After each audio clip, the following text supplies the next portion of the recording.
Pemirsa, di saat pemerintah berupaya memperbaiki penerapan Undang-Undang ITE, seorang siswa SMA di Kabupaten Timur Tengah Utara menjadi tersangka lantaran mengunggah dugaan pungli di sekolah. Ya, tersangka dijerat pasal pencemaran nama baik.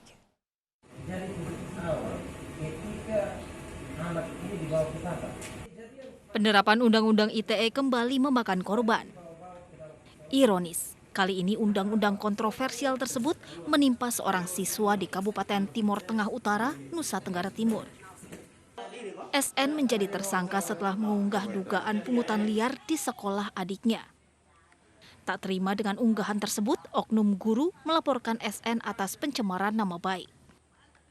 Menurut ibu tersangka, pungutan sebesar Rp25.000 yang menimpa anaknya sudah berlangsung sejak tahun 2017. Kami juga tidak tahu untuk apa, kami tidak tahu. Kami kasih habis langsung kami ke pasar untuk beli anak punya perlengkapan sekolah. Itu kasih berapa ke Mama Wilfrida itu? 25.000. 25.000. Katanya potong untuk apa? Tidak tahu juga mau potong untuk apa, kami tidak tahu. Ini baru dikasih atau sudah lama? Sudah lama dari 2017 saat Dari kami. 2017. Iya. Tidak Karena ada. kami Apakah kasih, Mama sendiri atau ada orang lain juga? Mama, ada orang lain juga. waktu serahkan itu Mama sendiri yang serahkan Mami atau yang sendiri, ada karena kami masuk satu-satu di BRI, keluar kami langsung kasih jalan. Semua itu kasih, tapi satu orang kasih jalan, langsung jalan. Tahu Bilang itu kasih sebentar, untuk Mami. apa? Siapa Kami yang suruh tidak kasih? tahu. Siapa yang suruh kasih? Akan tidak tahu dia Mami ini dia panggil kami bilang kami mau kasih satu orang 25.000. Ya kami tidak tahu itu Mami itu sebentar dia mau kasih uang itu mau kemana kami tidak tahu. Terkait kasus ini, lebih lanjut tim kuasa hukum yang sukarela membela tersangka ini berharap adanya langkah restoratif justice. Dari Timur Tengah Utara NTT, Sefnat Besi, tim iNews melaporkan.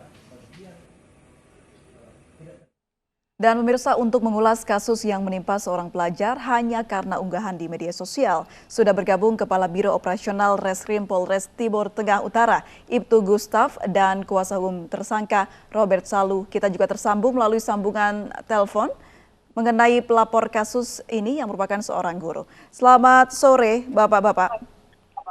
Selamat sore. Baik, saya mau ke Pak Gustaf terlebih dahulu. Pak Gustaf, diketahui bahwa ada seorang siswa yang membongkar adanya pungutan liar. Apa alasannya siswa ini dijadikan tersangka? Baik Bu, dari kami kepolisian, dari sejak bulan Oktober kami menerima pengaduan dari Ibu Wilfrida Undang Wisoto, yang mana namanya dicemarkan lewat media sosial.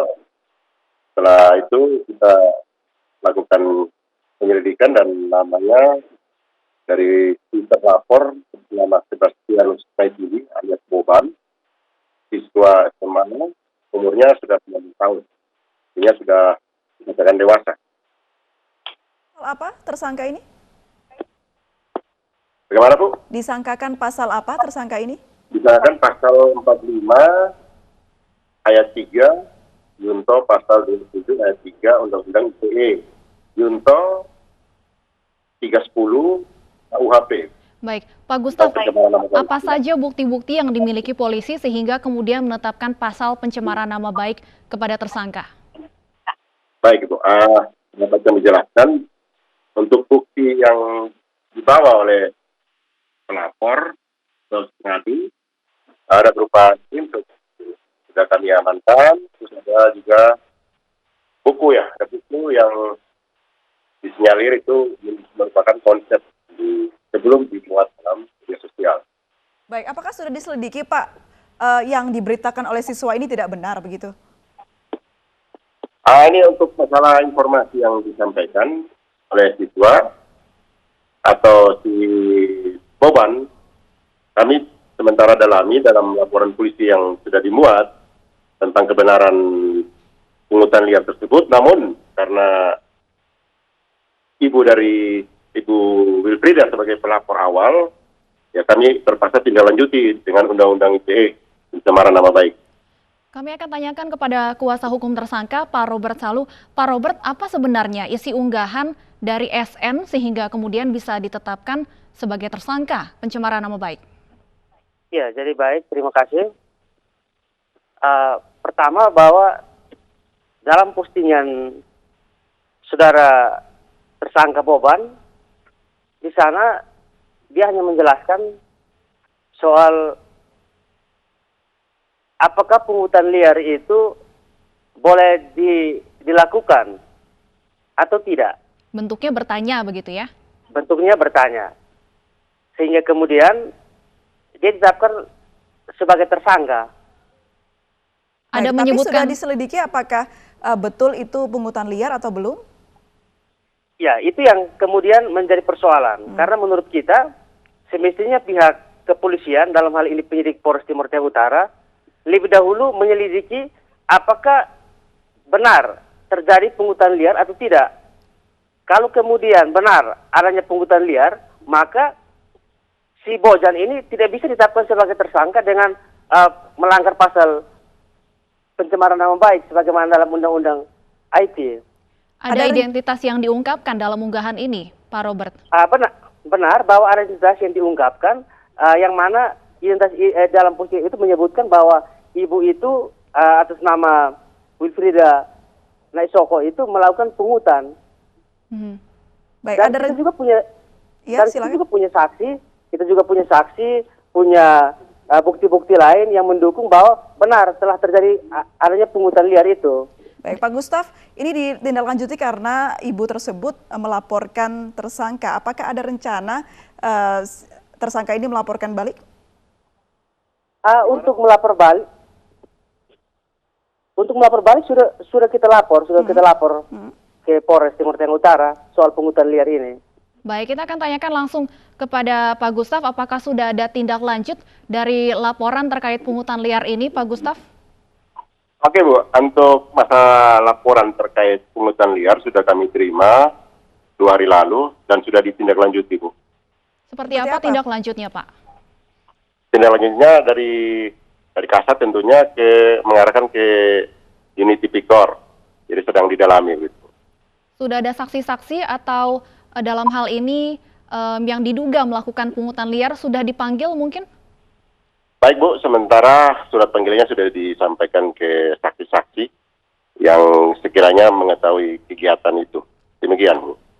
Baik, Pak Gustaf, kembali ke kasus Undang-Undang ITE yang menjadikan seorang siswa SMA menjadi tersangka. Kalau berdasarkan isi unggahannya ini kan bersifat bertanya, mengapa kemudian bisa memenuhi unsur pencemaran nama baik? Jadi begini Bu, dapat kami jelaskan. Jadi kami melihat dari screenshot yang disampaikan kepada kami, di situ tertera nama yang dituduhkan, disangkakan, namanya lengkap. Terus dalam hal ini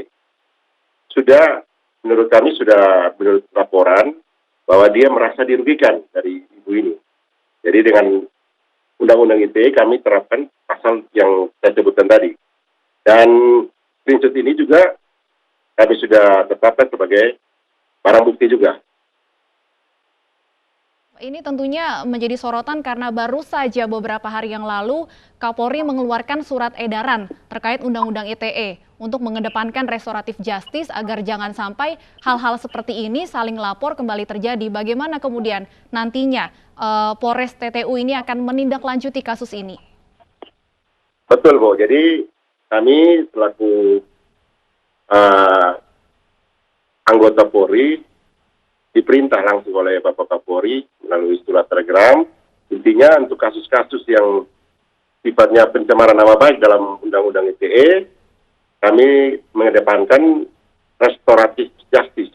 Dan itu sudah kita lakukan, kemarin dulu juga ada satu kasus yang sama, kita sudah restoratif justice dan sudah berhasil. Namun untuk yang kasus ini sudah kami lakukan tadi, hadir juga Pak dari pengacara, tapi kami belum mendapat kesepakatan. Jadi Kalau kami sudah dilakukan restorasi justice, kenapa sudah ditetapkan tersangka siswa tersebut, Pak? Begini Bu, prinsipnya kami menerima laporan, kami tidak lanjuti. Ada tidak mengesampingkan proses hukum yang ada, dan itu dilaporkan sejak tahun lalu Bu, bulan Oktober, dan ini perintah dari Kapolri kami baru terima dan kami tidak lanjuti juga perintah Kapolri. Baik, terakhir kepada Pak Robert, apa langkah hukum yang akan dijalani atau dilakukan ke depannya, Pak? Ya, jadi tentu dari kita menghormati proses hukum, kita juga sementara berupaya untuk bagaimana kita pendekatannya adalah restoratif justice, sehingga kemudian tidak terjadi polemik yang berkepanjangan. Toh kalaupun hal ini tidak bisa dilakukan, ya kita pasti akan bersiap untuk membuktikan di pengadilan apakah klien saya ini terbukti atau tidak. Dan saya bisa pastikan bahwa klien saya ini tidak bisa kemudian ditetapkan sebagai tersangka dengan pasal pencemaran nama baik. Karena apa yang dia sampaikan itu adalah sesuatu yang benar. Baik, tentunya kita akan menunggu tindak lanjut dari kasus ini. Kita semua berharap sesuai dengan surat edaran Kapolri, restoratif justice bisa dikedepankan dalam menangani kasus ini. Terima kasih Pak Robert dan Pak Gustaf sudah bergabung bersama kami di iNews Sore.